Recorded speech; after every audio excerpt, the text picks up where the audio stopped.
Now, I know I do it. first of all, slow your roll on a couple of things here. Okay. The LA Times, first of all, they love a scandal. Let's not forget they're the same ones that wrote about the takedown of Randall Emmett. Great, let's read it. I mean, I'm not saying these are bad articles, right? Yes, they did write about like the takedown of Tom Girardi. And here's the thing.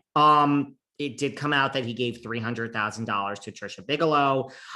Listen, this ruling in favor of Erika Jayne was two lawyers from Girardi Keese that were suing her. They don't have the money either. Tom screwed his own partner. So they're saying, like, if Tom got the money and gave it to Erika, and Erika knew, we want it because it's ours. We were the partners. So, this came out in Erika's favor. Is this a bad thing for her? Absolutely not. It's certainly not bad. Could this now be used? I mean, her lawyer is saying, this is the first time they've said this and that. And so it's not bad for Erika. Absolutely. But let's not minimize that there are many, many, many other lawsuits against Erika Jayne. And that this was the civil lawsuit, I believe, or criminal. One of these by the same two people still stand. So it's only the civil or the criminal. I forgot. One of them, I think it's civil, is taken away. And the other one by these same two people is still there. Oh, no, excuse me. It's not civil or criminal. It's this lawsuit by these two people against Erika Jayne is, yes, this is a victory. They still have a lawsuit, these two partners, against EJ Global. So, which she still, if the money is in EJ Global and this and that, could all go back. So listen, it's not bad for Erika, this win, but I know you're such an Erika fan. Just put away put away the champagne. I mean, the two people are still suing EJ Global, which is her company, which she signed off on. And there's 1,000 gazillion other lawsuits that I personally do not think Erika will have any, just my opinion, any criminal charges ever against her. I think that is I don't think that's ever coming, honestly. So everyone out there, again, I'm always like, take your emotions out of it. I know you hate her. I personally don't think they're ever going to be able to criminally come after her, and prove anything. I don't. But let's put that aside. I mean, financially, if we're talking unpaid taxes, I mean, if you declare bankruptcy, things are then extinguished, but there's certain things that do not go into bankruptcy court, and taxes is one of them.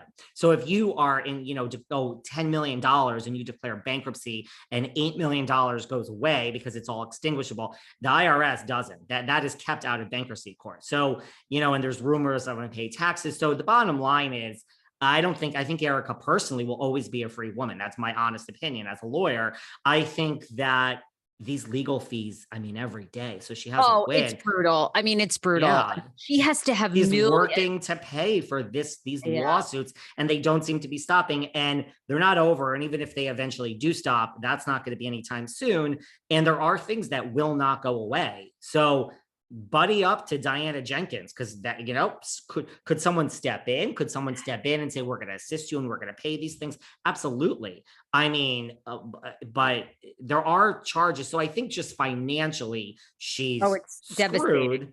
And I'm not saying anyone should feel bad for her when there's victims. I'm just saying, so look, this is a win for her. I just think it's not really, I mean, she still works for Real Housewives of Beverly Hills and Evolution and, then, or whatever the production company is, and then turns the money over. Like, she's still in a lot of debt. And I don't see all of that going away, even if you declare bankruptcy.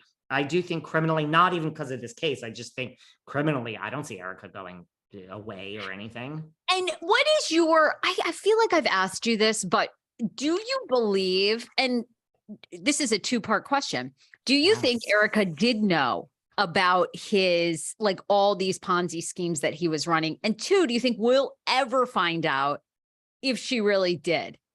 I think we'll never find out. No. I stand by what I said. I stand by what I said. I don't think she knew. And then I think she knew. I think that, again, if you are making like whatever salary, if your husband is an accountant or a fireman or even a doctor, anything with like a salary, I just think if someone's making $190,000 or 250 or whatever it is, even $500,000, and then you're all of a sudden on private planes, you're like, these numbers don't add up. I mean, when she met him as a cocktail waitress, he already had a ton of money. So I think, like, whether it's, $10 million, 90 million, it's like you lose sight of it. And I don't think she knew personally. I don't. I think that then he called her in and sat her down and said, Yes, this is the I'm going to combo, be right? caught, and this is the long table with the dark lights. And I think he set this plan in motion. And I do think that she loved him. And before our very eyes, she's been mourning the loss of her I know. love. And look, there are different types of love. So when someone saves you, I mean, you could be a monster and be like, this old guy I have to fuck tonight. Jesus Christ, what is my life? Or, guys, I'm just being honest, I'm telling you how the world works. Or it could just be Yes. like, this person saved me. And yeah, you confuse daddy complex and all this shit in there, but it's like, there is a love. So I do believe he set this plan in motion. And yeah, he had affairs, and I'm not minimizing any of that. I mean, people are fucked up. People confuse sex and love every day, and lots of people are having affairs.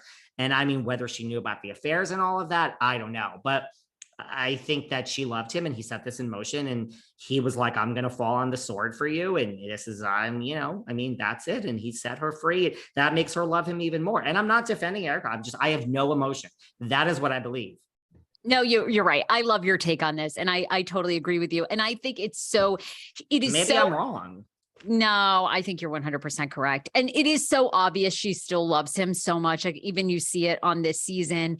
And yeah, she does. And I think, and he did make her, right? I mean, her dream when she moved to Los Angeles and, her son was being raised by her mother, or, she wanted to be a star. And I mean, Tom made her a star. Like, Tom, I think Tom wasn't just stealing for Erika. I think Tom also had a extremely lavish lifestyle, having affairs. I think Tom wanted to live the high life, which what I never understand is, his settlement alone from the Aaron Brockovich case was something like he got personally $15 million, $20 million. I mean, if you had just invested that, she could have still been on Housewives. And, I mean, you still could have. Now, would you have owned 2 planes? Of course not, but you still could have flown private. You have enough money. You could have chartered some private planes for her on the show.